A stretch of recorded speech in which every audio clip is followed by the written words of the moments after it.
अगर कोई आपको नीचा दिखाना चाहता है तो इसका मतलब है कि आप उससे पहले से ही ऊपर हो। जिंदगी जीने के लिए मिली है, इससे लोग क्या सोचेंगे यह सोचने में बर्बाद मत करो। किसी के बुरे वक्त में उसका हाथ पकड़ो, सहारा दो, उसे हिम्मत दो, क्योंकि बुरा वक्त थोड़े समय में चला जाएगा लेकिन वह आपको दुआ जिंदगी भर देता रहेगा। मनुष्य सुबह से शाम तक काम करके उतना नहीं थकता जितना चिंता और क्रोध के एक क्षण में थक जाता है। संबंध परमात्मा से अच्छे बना लो तो तुम्हें किसी की जरूरत नहीं पड़ेगी। तुम खुद सबकी जरूरत बन जाओगे। सलाह देने तो हजारों आते हैं लेकिन जब साथ देने की बारी आती है तो केवल भगवान आते हैं। जीतने के बाद तो सारी दुनिया गले लगाती है, क्योंकि जो आज आपके साथ है वह कल आपके खिलाफ हो सकते हैं। बिना मतलब के कोई आपकी इज्जत नहीं करेगा, लेकिन खुद को इतना काबिल बनाओ कि लोग बिना मतलब के भी आपका इज्जत करें।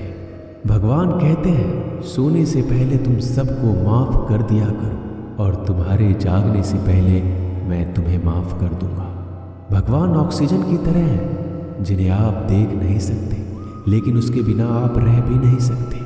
कोई और तुम्हारी मदद नहीं कर सकता, अपनी मदद स्वयं करो। आप खुद के सबसे अच्छे मित्र हैं और सबसे बड़े दुश्मन भी। इंसान तब समझदार नहीं होता जब वह बड़ी बातें करने लगे, बल्कि समझदार तब होता है जब वो छोटी छोटी बातों को समझने लगे। आप किस समय सही थे इसे कोई याद नहीं रखता, लेकिन आप किस समय गलत थे ये सब याद रखते हैं। सब दुख दूर होने के बाद ही मन प्रसन्न होगा। यह आपका भ्रम है। मन प्रसन्न रखो, सब दुख दूर हो जाएंगे। ये हकीकत है। किसी भी व्यक्ति की कोई भी बात बुरी लगे तो दो तरह से सोचो। यदि व्यक्ति महत्वपूर्ण है तो भूल जाओ और बात महत्वपूर्ण है तो व्यक्ति को भूल जाओ। रिश्तों का संबंध सिर्फ रक्त से नहीं होता। जो मुसीबत में हाथ थाम ले उससे बड़ा कोई रिश्ता नहीं होता। भगवान कहते हैं तुम सब कुछ मुझे सौंप दो, सारा दर्द परेशानी, और बिल्कुल हल्के होकर मुझे याद करो। धीरे धीरे तुम्हारा जीवन बदल जाएगा। हर रोज रात को सोने से पहले भगवान को अपनी पूरी दिनचर्या बता के सोओ। अगर आपके द्वारा किसी का दिल दुखा है तो मन ही मन उससे माफ़ी मांगे।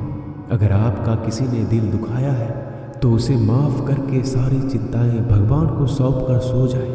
यकीन मानिए इससे आपकी ज़िंदगी खुशनुमा बन जाएगी। क्रोध बोला हुआ एक शब्द इतना जहरीला हो सकता है कि आपकी हजार प्यारी बातों को एक मिनट में नष्ट कर सकता है। सबको हंसाना लेकिन किसी पर भी हंसना मत। सबके दुख बांटना लेकिन किसी को दुखी मत करना। सबकी राह में दीप जलाना लेकिन किसी का दिल जलाना मत। यही जीवन की रीत है। जैसा बोओगे वैसा ही पाओगे। दुआएं और प्रार्थनाएं असंभव को भी संभव बना देती है।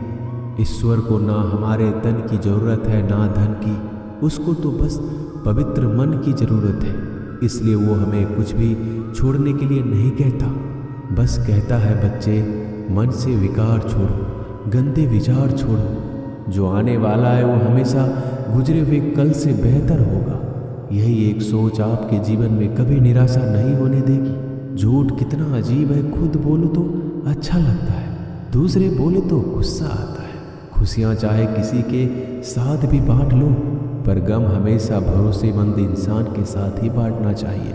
जीवन में समय चाहे जैसा हो, परिवार के साथ रहो तो सुख बढ़ जाता है, दुख हो तो बढ़ जाता है। सच्चा मित्र वही है जो उस समय में भी आपके साथ खड़ा हो जब सारी दुनिया आपके खिलाफ हो। आपके पास जितना भी है उसके लिए बार बार दिल से धन्यवाद कहे, हर वक्त कहे। यकीन मानिए जितना भी है वो जल्दी कई गुना हो जाएगा।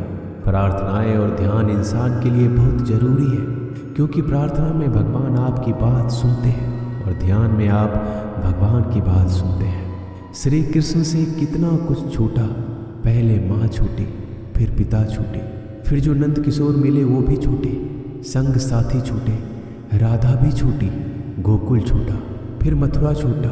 श्री कृष्ण से जीवन भर कुछ न कुछ छूटता ही रहा।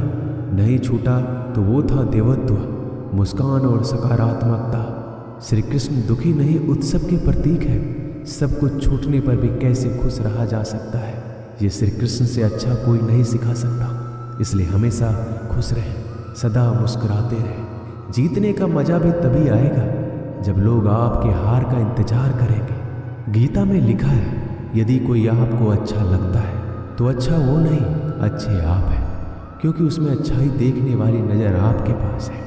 अपनी पीड़ा के लिए संसार को दोष मत दो, अपने मन को समझाओ। तुम्हारे मन का परिवर्तन ही तुम्हारे दुखों का अंत है।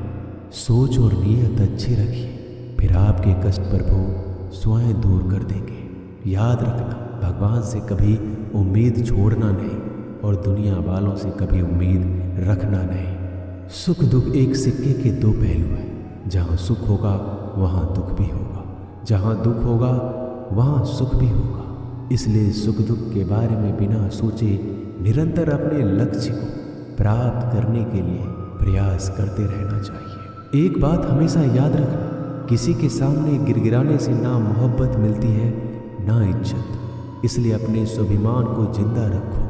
कोई अगर आपकी किस्मत में होगा तो आपके पास खुद ही चल कर आएगा। दूसरों को हराने का मौका मत दो, बस खुद को आगे ले जाने की जिद पालो। कभी हार ना मानने की आदत ही एक दिन जीतने की आदत बन जाती है। सिर्फ दो चीज़ें मनुष्य के भाग्य का निर्माण करती है। पहला, स्वभाव। अगर आपके स्वभाव में अच्छाई, विनम्रता और गुण है तो आपका भाग्य चमकेगा।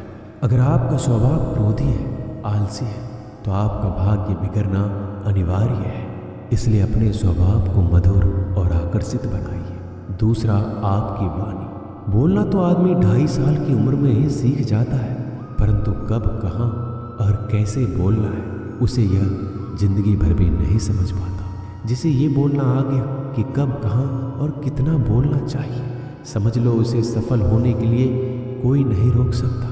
पिता से बड़ा कोई सलाहकार नहीं, माँ की छाँव से बड़ी कोई दुनिया नहीं, भाई से अच्छा कोई भागीदार नहीं और बहन से बड़ा कोई शुभ चिंतक नहीं। इस मतलबी दुनिया से कोई मतलब ना रखो, और मतलब रखना है तो अपने मतलब से मतलब रखो। दुआएं मांगने से किसका भला होता है, मिलता तो वही है जो हमने बोया होता है। तुम नीचे गिर के देखो, कोई नहीं आएगा उठाने।